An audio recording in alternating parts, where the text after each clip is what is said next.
नमस्कार, स्वागत है आपका। मैं हूं आपके साथ रोहित पुनेठा, लेकर आया हूं देश और दुनिया भर की खबरें बिना किसी लाग लपेट के। आप बस अगले 60 मिनट तक बने रहिए मेरे साथ और हम आपको दिखाएंगे खबरें 16 आने सच।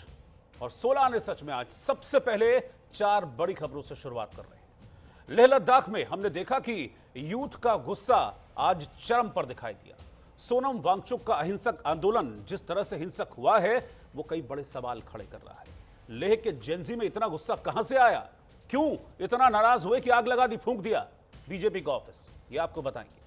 अगली बड़ी खबर, क्या ब्रिटेन जल्द ही इस्लामिक देश बनने वाला है? शरिया अदालतें क्या ब्रिटेन की जो सिविल कोर्ट्स हैं उन पर भारी पड़ जाएंगी? ब्रिटेन के कुछ इलाके मुस्लिम एरिया कैसे बन गए हैं, इसकी इनसाइड स्टोरी सारे आंकड़ों के साथ मैं आपको दिखाने वाला हूं। यूपी के नगीना से सांसद हैं और भीम आर्मी के संस्थापक हैं, नाम है चंद्रशेखर आजाद। लेकिन इन चंद्रशेखर आजाद, जो कि खुद को रावण भी कहलवाते हैं, उन पर यौन उत्पीड़न का आरोप लगा है। और वो जिस महिला ने यौन उत्पीड़न का आरोप लगाया है, नाम है रोहिणी घावरी। और अब सुसाइड की धमकी देकर इस वक्त एकदम सनसनी फैला दी है रोहिणी ने। क्या ये सियासत है या फिर इसके पीछे कुछ कहानी है, जैसा कि रोहिणी कह रही है प्यार मोहब्बत की? ये भी मैं आपको बताऊंगा। भारतीय एयरफोर्स का मिग 21 एयरक्राफ्ट अब रिटायर हो रहा है। 1965 और 1971 की जंग इसने लड़ी, करगिल युद्ध में भी इसने कमाल दिखाया, पाकिस्तान के छक्के छुड़ा दिए। इसके शानदार सफर को भी हम आपको बताएंगे। लेकिन एक वक्त था जब इसे मिग 21 को फ्लाइंग कॉफिन भी कहा जाता था। इससे जुड़ी यादें कुछ साझा करेंगे, कुछ खास मेहमान भी हमारे साथ जोड़ेंगे। लेकिन सबसे पहले शुरुआत पाकिस्तान की खबर के साथ, जहां पाकिस्तान में एक बवाली कानून लोगों की आजादी छीन रहा है। इस कानून की वजह से न तो कोई सरकार के खिलाफ सोशल मीडिया पर कुछ लिख सकता है और न ही अपनी बात सोशल मीडिया पर कह सकता है। इस कानून का डर दिखाकर शहबाज शरीफ की सरकार विरोधियों की आवाज को कुचलने की कोशिश कर रही है। अब पीटीआई की महिला नेता फलक जावेद की गिरफ्तारी हुई तो इस कानून पर फिर से सवाल उठने लगे। फलक जावेद 16 महीने से इस कानून के डर से छिपी हुई थी, लेकिन अब prevention of electronic crimes act यानी कि पेसा के तहत इस्लामाबाद से इन्हें अरेस्ट कर लिया गया, गिरफ्तार कर लिया गया। फलक जावेद की गिरफ्तारी ने पाकिस्तान में सोशल मीडिया पर एक तीखी बहस, नई बहस छेड़ दी है। एक और लोग इसे इमरान खान से दुश्मनी को लेकर की गई कार्रवाई बता रहे हैं, तो वहीं कुछ लोग इसे कानून व्यवस्था की जीत भी मानते हैं। लोग ये पूछ रहे हैं कि पंजाब की सूचना मंत्री आजमा बुखारी के खिलाफ बोलना क्या गिरफ्तारी को दावत देना है? क्या किसी के खिलाफ किसी को बोलने की आजादी नहीं है? क्योंकि कहा गया कि फलक जावेद ने मरियम की मंत्री आजमा बुखारी के खिलाफ मोर्चा खोला हुआ था। और अब सवाल खड़े हो रहे हैं कि ये जो गिरफ्तारी हुई है फलक की, क्या ये इसी अदावत का नतीजा है और इसी अदावत के चलते क्या उन्हें सजा मिली है?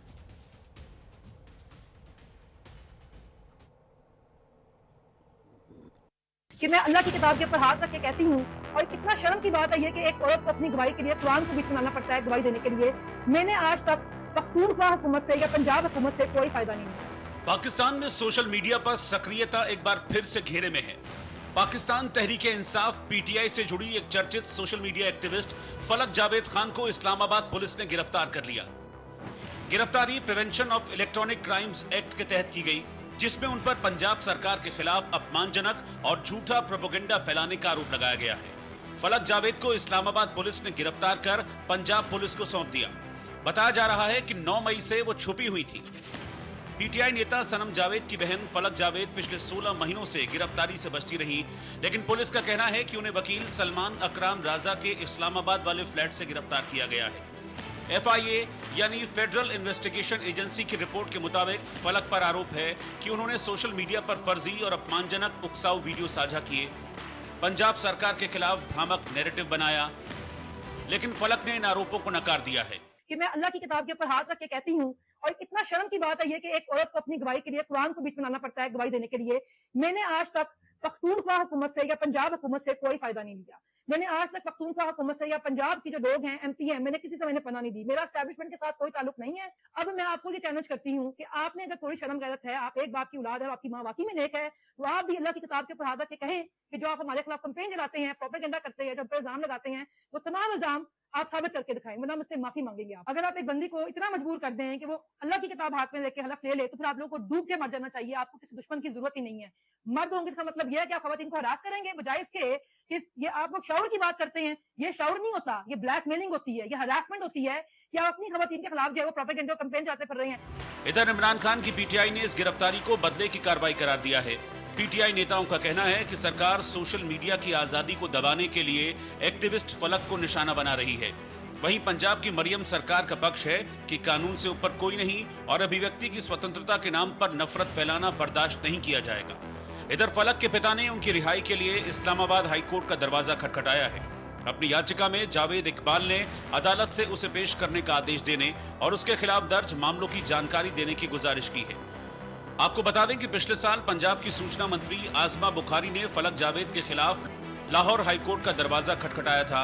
उस याचिका में दावा किया था कि फलक जावेद ने उनके फर्जी अश्लील वीडियो सोशल मीडिया पर अपलोड किए थे। आजमा बुखारी ने अदालत से फलक जावेद का नाम एग्जिट कंट्रोल लिस्ट में डालने और एफआईए को जांच करने और एक रिपोर्ट पेश करने के आदेश देने का अनुरोध किया था। फलक जावेद की गिरफ्तारी ने पाकिस्तान में सोशल मीडिया पर तीखी बहस छेड़ दी है। एक और लोग इसे इमरान खान से दुश्मनी की कार्रवाई बता रहे हैं, तो वहीं कुछ लोग इसे कानून व्यवस्था की जीत मानते हैं। हैशटैग रिलीज फलक जावेद और hashtag protect freedom of speech भी ट्रेंड कर रहा है। पाकिस्तान में फलक जावेद की गिरफ्तारी एक उदाहरण है कि किस तरह राजनीति और सोशल मीडिया का टकराव अब केवल डिजिटल नहीं बल्कि कानूनी स्तर पर भी गंभीर रूप ले रहा है। क्या ये कार्रवाई अभिव्यक्ति की आजादी पर अंकुश है या नफरत और भ्रामक जानकारी पर लगाम? इस पर अब बहस तेज हो गई है।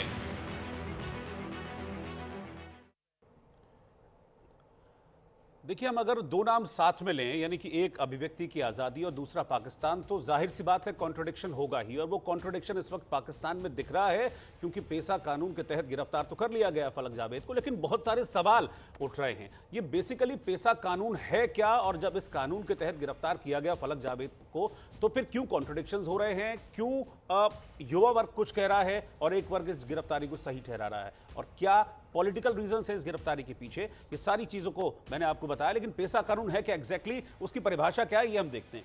देखिए, पूरा ग्राफिक्स मैंने आपके लिए तैयार किया है। ये इलेक्ट्रॉनिक जो अपराध है उनको रोकने के लिए 2016 में पाकिस्तान में ये जो पेशा कानून है, इस कानून को इंट्रोड्यूस किया गया था। लेकिन जैसा कि पाकिस्तान में होता, हर चीज का मिसयूज वही यहां पर भी हो रहा है। कानून पाकिस्तान में डिजिटल साइबर अपराधों से निपटने के लिए बनाया गया था, यानी कि एक तरीके से जैसे हर चीज के लिए एक ऑब्लिगेशन होती है, ऐसे ही डिजिटल ऑब्लिगेशन के तहत इस कानून को तैयार किया गया था। ऑनलाइन अपराधों को नियंत्रित करना, साइबर स्पेस में अनुशासन बनाए रखना इस कानून का मकसद था।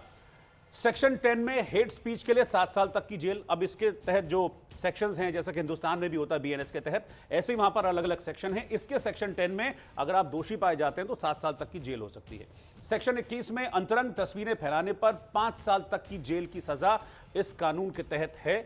लेकिन सवाल यह है कि इनमें से कौन सा ऐसा कानून था जो फलक जावेद ने तोड़ा, जिसके चलते उन्हें अरेस्ट किया गया? इसमें एक और सेक्शन है 24, जिसमें ऑनलाइन पीछा करना, यह भी एक अपराध की श्रेणी में आता है और इसके तहत अगर कोई दोषी पाया जाता है तो उसे 3 साल की सजा सुनाई जाती है। सेक्शन 28 में झूठी जानकारी फैलाने पर 3 साल तक की जेल का प्रावधान पाकिस्तान के इस पेशा कानून में है। विरोधी इसे अभिव्यक्ति की स्वतंत्रता पर नियंत्रण मानते हैं, क्योंकि वहां पर सोशल मीडिया यूजर्स का एक बड़ा तबका है जो इस बात से नाइत्तेफाकी रखता है कि ये जो लॉज हैं ये ठीक है। वो कहते हैं गलत है ये सोशल मीडिया को कंट्रोल करने के लिए। पत्रकार, एक्टिविस्ट और सोशल मीडिया यूजर्स ने इसका जबरदस्त तरीके से विरोध किया था। और मैं आपको ये बताऊं कि बहुत लंबा वक्त नहीं हुआ है इस विरोध को लेकर। और जब ये विरोध हो रहा था तब मैंने उसको बड़े डिटेल में देखा था और एक कानून बाकायदा बनाया गया था पाकिस्तान में सोशल मीडिया यूजर्स को एक तरीके से कहते हैं ना हथकड़ियां हाथों में बांधने के लिए। उस बात को लेकर बड़ा प्रोटेस्ट हुआ था और उस दौरान हमने देखा भी था कि बहुत सारे पाकिस्तानी सोशल मीडिया यूजर्स जो अचानक रातों रात गायब हो गए थे, लेकिन जब वो वापस लौटे थे तो उनके सुर बदल गए थे और उनके सुर सरकार के सुर में मिल गए थे। यानी कि उनको एक तरीके से किडनैप करके मुनीर की सेना ने और शहबाज की सरकार ने उनको टॉर्चर किया और फिर वही कहलवाया जो वो कहलवाना चाहते थे। अगली खबर की ओर रुख करते हैं, लेह लद्दाख की बात करते हैं। यहां पर इस समय युवाओं का गुस्सा, यूथ की नाराजगी इस समय बेहद चरम पर दिख रही है और यह सिर्फ नजर नहीं आ रहा है बल्कि धधक उठी आग। सोनम वांगचुक ने जिस तरीके से अहिंसक आंदोलन का आह्वान किया था, जब वो हिंसक हुआ तो साथ ही साथ कई सवाल छोड़ गया। जिस तरह से लेह में बीजेपी के दफ्तर में आग लगा दी गई, उसे फूंक दिया गया, उससे यह पता चलता है कि लेह के जेंजी में कितना गुस्सा है, कितनी नाराजगी है।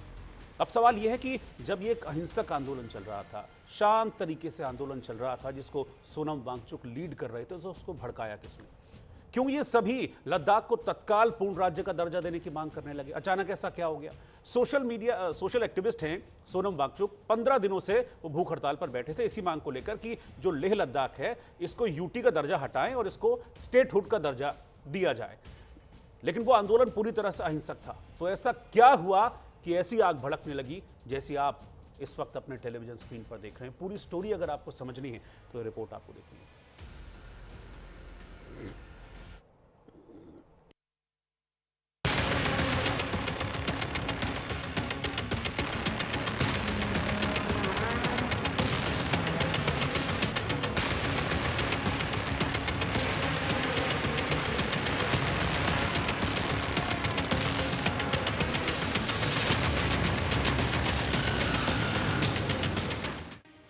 नेपाल के बाद लद्दाख में बवाल, लेह में बीजेपी का ऑफिस फूंक दिया, राज्य का दर्जा मांग रहे प्रदर्शनकारियों का हंगामा। केंद्र शासित प्रदेश लद्दाख को पूर्ण राज्य का दर्जा देने की मांग को लेकर लेह में हिंसक प्रदर्शन हुआ।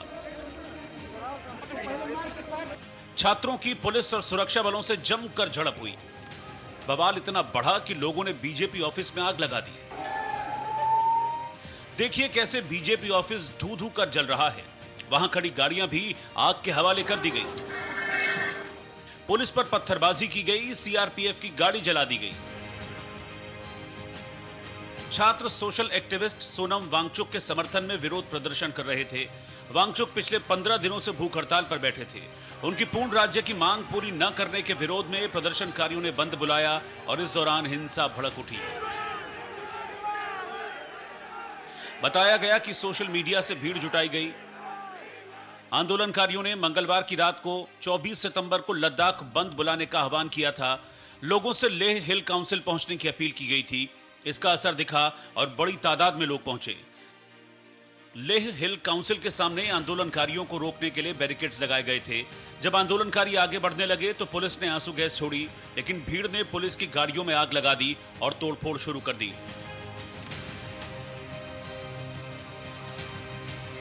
इधर हिंसा के बाद वांगचुक ने अनशन तोड़ते हुए कहा, यह लद्दाख के लिए दुख का दिन है। हम 5 साल से शांति के रास्ते पर चल रहे थे, अनशन किया, लेह से दिल्ली तक पैदल चलकर गए। अब हम शांति के पैगाम को असफल होते देख रहे हैं।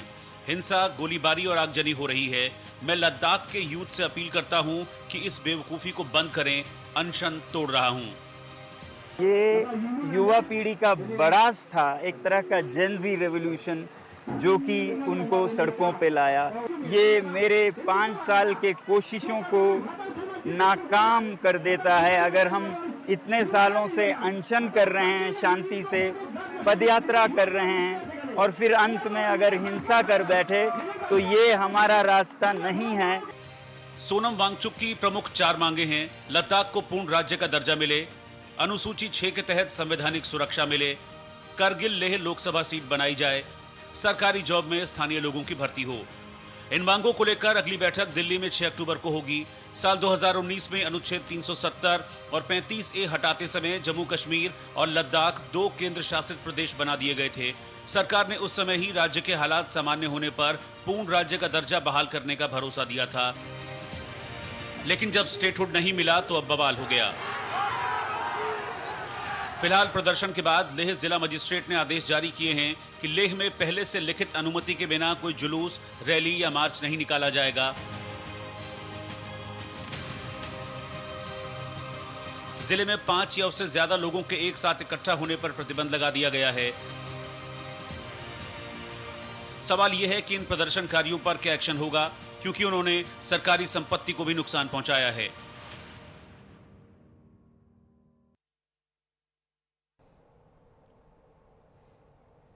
और अब एक जरूरी खबर, क्या ब्रिटेन जल्द इस्लामिक देश बनने वाला है?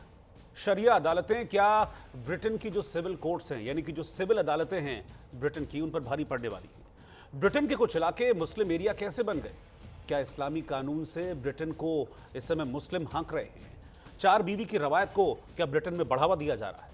क्या इंग्लैंड का कानून इस्लामी कट्टरपंथ के आगे घुटने टेक रहा है? ये सवाल आज बेहद अहम है, क्योंकि कभी दुनिया के एक बड़े हिस्से पर राज करने वाला इंग्लैंड अब मुस्लिम कट्टरपंथियों के सामने नतमस्तक होता हुआ दिख रहा है। अब शरिया अदालतें खुल्लम खुल्ला ब्रिटिश कानूनों की धज्जियां उड़ाती हुई दिखाई जा रही हैं। शरिया कोर्ट के नाम पर चलाई जा रही अदालतें ब्रिटेन में 4 निकाह जैसी सामाजिक कुरीतियों को बढ़ावा दे रही हैं। इन अदालतों पर ब्रिटिश सरकार अंकुश नहीं लगा पा रही। ये अदालतें अवैध निकाह भी करवा रही हैं, जिनका कानूनन कोई रिकॉर्ड नहीं। शरिया अदालतें धड़ल्ले से इन सब कामों में मशगूल हैं। इन शरिया अदालतों ने अब तक लगभग 1 लाख ऐसे निकाह करवाए हैं जिनका ब्रिटिश कानून में कोई रजिस्ट्रेशन ही नहीं है। इंग्लैंड के भीतर शरिया अदालतों की धाक इतनी बढ़ चुकी है कि अब यूरोप के बाकी देशों और अमेरिका से मुस्लिम यहां इस्लामी मसले लेकर पहुंच रहे हैं अपने ब्रिटेन में।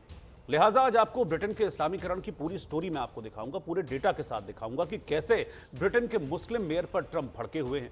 ब्रिटेन में कैसे इस समय 85 शरिया अदालतें चल रही हैं। ये शादियां, तलाक, खुला और बहु विवाह जैसे मामलों पर फैसले भी सुना रही हैं और पॉजिटिव फैसले सुना रही हैं, उनके हक में फैसले सुना रही हैं। यानी कि ब्रिटेन का कानून पीछे छूट गया है और वहां इस्लामी कानून, शरिया कानून आगे चल रहा है। और यही वजह है कि ब्रिटेन में लोग अब इस्लाम अपना रहे हैं। वहां पर इस्लाम की संख्या बढ़ती जा रही है। मुस्लिम आबादी शरणार्थियों से नहीं बल्कि शरिया अदालतों की वजह से वहां पर बढ़ती जा रही है। मैं आपको ये बता दूं कि ब्रिटेन में शरिया अदालतें आखिरकार क्यों बढ़ती जा रही हैं, क्यों इनकी संख्या में लगातार इजाफा होता जा रहा है। दरअसल अगर मैं ब्रिटेन को देखूं, पिछले कुछ वक्त में ब्रिटेन में जो मुस्लिम आबादी है वो बहुत तेज़ी से बढ़ी है और साथ ही जो अलग अलग जगह से, अलग अलग देशों से आए हुए लोग हैं जो शरण ले रहे हैं ब्रिटेन में, उनकी संख्या भी बहुत ज़्यादा बढ़ी है। और ब्रिटेन अकेला ऐसा देश है जहाँ पर शरिया काउंसिल इस वक्त चल रही है। पश्चिमी देशों में अकेले यूके में 85 शरिया की अदालतें हैं। 80 के दशक में यहाँ पहली शरिया काउंसिल बनी थी। अमेरिका और यूरोप के मुस्लिम भी अपने फैसलों के लिए इन्हीं शरिया अदालतों में आ रहे हैं, जिनका जिक्र मैं अभी कर रहा हूँ। यहाँ बहु विवाह के लिए ऑनलाइन ऐप भी है और इसीलिए यहाँ पर आकर लोग इस्लाम को अपना रहे हैं। ब्रिटेन की अगर मौजूदा आबादी की बात करूँ और इसको मैं अगर बाइफरगेट करूँ, यानी कि इसको मैं तोड़ूँ कास्ट के हिसाब से या फिर धर्म के हिसाब से, तो क्या आंकड़ा निकल कर आएगा वो मैं आपके सामने रखता हूँ। तो ब्रिटेन की मौजूदा आबादी के हिसाब से मैं कैलकुलेट करूँ अगर यहाँ पर, तो यहाँ ईसाई आबादी करीब 46% के आसपास। देखिए यहाँ मैं रखता हूँ ब्रिटेन की आबादी, उसको कैसे तोड़ा है। ईसाई आबादी 46.2% है, मुस्लिम आबादी 6.5% है, उसके बाद हिंदू आबादी आती है 1.7%, सिख आबादी 0.8% और कोई भी जो धर्म नहीं मानते हैं वो 25.1% उन लोगों की आबादी। यानी कि आप ये समझिए कि ईसाई के बाद अगर वहाँ पे किसी की सबसे ज़्यादा आबादी है तो वो किसी है, वो मुस्लिम धर्म को मानने वालों की। और यही वजह है कि वहाँ जो शरिया अदालतें हैं इतना जोर पकड़ रही हैं कि ब्रिटिश का अपना जो लॉ है, अपने जो कानून हैं वो पीछे होते जा रहे हैं। यूरोप में मुस्लिम आबादी, ये मैंने सिर्फ ब्रिटेन की बात की थी अभी, अब मैं पूरे यूरोप में आपको तस्वीर दिखाता हूँ कि क्या है मुस्लिम आबादी की जो गुणागणित है। यूरोप में मुस्लिम आबादी, यूनाइटेड किंगडम की अगर मैं बात करूँ कंसोलिडेट तरीके से, तो अराउंड 7% है ये आबादी। ये स्वीडन की 8% मुस्लिम आबादी है। इसके अलावा ऑस्ट्रिया की मैं बात करूं तो 8% यहां पर भी मुस्लिम हैं। बल्गेरिया में 10% है मुस्लिम आबादी। फ्रांस में 9% है। फ्रांस में तो आपने देखा भी था, शायद मेरे ख्याल से 2-1 साल पुरानी बात है, जब बड़ा बवाल वहां पर हो गया था फ्रांस में और कैसे जो मुस्लिम हैं उन्होंने बवाल काट दिया था। फ्रांस की तस्वीरें हमने देखी थी, वहां पर आग लगा दी थी मुस्लिम कम्युनिटी के कुछ लोगों ने। इसके अलावा जर्मनी देखिए, जर्मनी में भी आबादी बड़ी तेजी से बढ़ती जा रही है और यहाँ पर भी जर्मनी में आबादी मुस्लिमों की बढ़कर इस समय 7% के आसपास पहुंच गई है। और इटली में भी यही हाल है। इटली में इस समय 5% आबादी है। तो ये कंप्लीट मैंने यूरोप का चार्ट आपके सामने रखा, जिसमें UK, Sweden, Austria, Bulgaria, France, Germany, Italy, यानी कि जो प्रमुख शहर हैं, जो बड़े देश हैं यूरोप के, उनमें किस तरीके से मुस्लिम आबादी बढ़ती जा रही है। इस बात को लेकर कई कंट्रीज, कई नेशंस चिंता भी जाहिर कर चुके हैं। फ्रांस इसको लेकर चिंता जाहिर कर चुका है।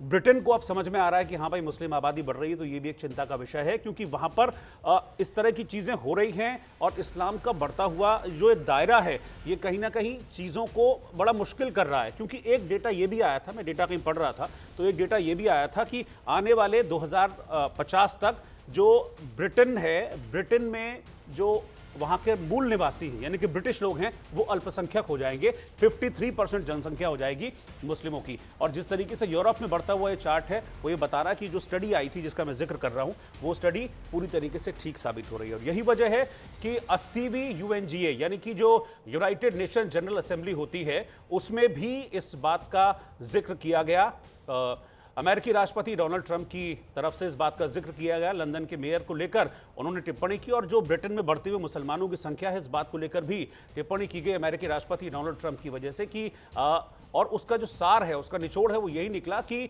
आने वाले समय में जो ब्रिटेन है वो पूरी तरीके से इस्लामिक देश बन जाएगा।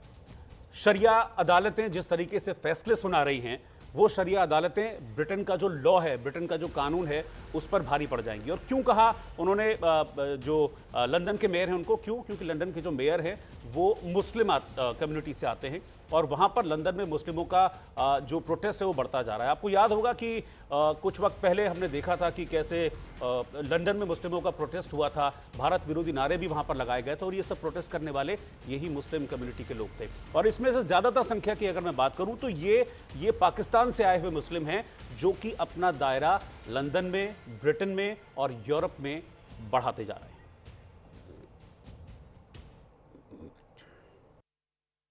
Look at London, where you have a terrible mayor, terrible mayor. And it's been so changed. Now they want to go to Sharia law. But you're in a different country. You can't do that. Both the